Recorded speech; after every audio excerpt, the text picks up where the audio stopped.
ایک واقعہ کچھ اس طرح ہے کہ رسول اللہ صلی اللہ علیہ وسلم فرماتے ہیں کہ اس رات میں جب مجھے معراج کرائی گئی تو مجھے ایک مقام پر پہنچ کر بہت خوشگوار خوشبو محسوس ہوئی۔ میں نے جبرائیل سے پوچھا کہ یہ کیا خوشبو ہے؟ جبرائیل نے فرمایا کہ یہ فرعون کی بیٹی کی باندھی اور اس کی اولاد کی خوشبو ہے۔ فرمایا میں نے جبرائیل سے پوچھا کہ اس کا کیا قصہ ہے؟ تو جبرائیل نے فرمایا کہ اس دوران جب کہ وہ ایک دن فرعون کی بیٹی کی کنگھی کر رہی تھی تو کنگھی اس کے ہاتھ سے گر گئی تو اس نے بسم اللہ کہا تو فرعون کی بیٹی نے کہا کیا میرے باپ مراد ہیں؟ وہ خدائی کا دعویٰ کرتا تھا تو کیا وہ مراد ہیں؟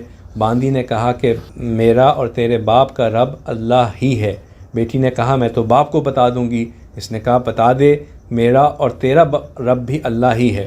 تو لڑکی نے فرعون کو بتا دیا۔ فرعون نے اس کو طلب کیا اور کہا کہ اے فلانی، کیا تیرا میرے علاوہ کوئی رب ہے؟ کہا کہ ہاں ہے، میرا اور تیرا رب اللہ ہے۔ پس فرعون نے حکم دیا کہ ایک پیتل سے بنی ہوئی گائے یعنی کہ ایک گائے کے مجسمے کو آگ میں ڈالو اور جب وہ پگھل جائے تو پھر اس کو اور اس کی اولاد کو اس پگھلے ہوئے تانبے کے اندر ڈال دیا جائے۔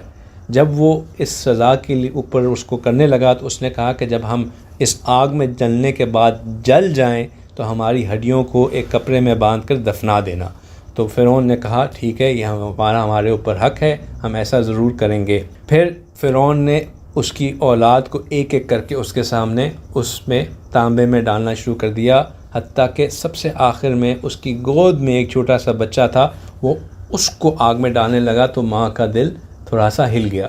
تو اس بچے نے کہا کہ ماں مت گھبراؤ، یہ آگ اس آگ سے زیادہ ٹھنڈی ہے جو کہ آخرت میں پیشوانی ہے، کود جاؤ۔ تو پھر عورت بھی اس کے اندر کود گئی۔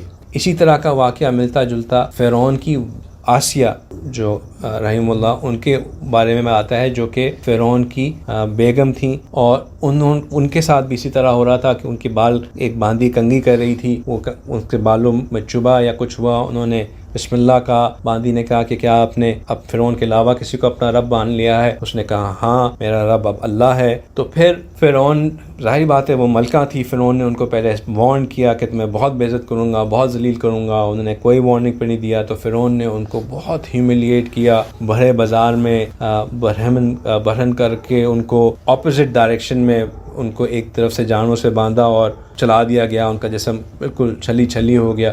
تو ان کی جو قبر ہے اس سے بھی نبی پاک صلی اللہ علیہ وسلم نے خوشبو کو سونگھا اس راستے سے۔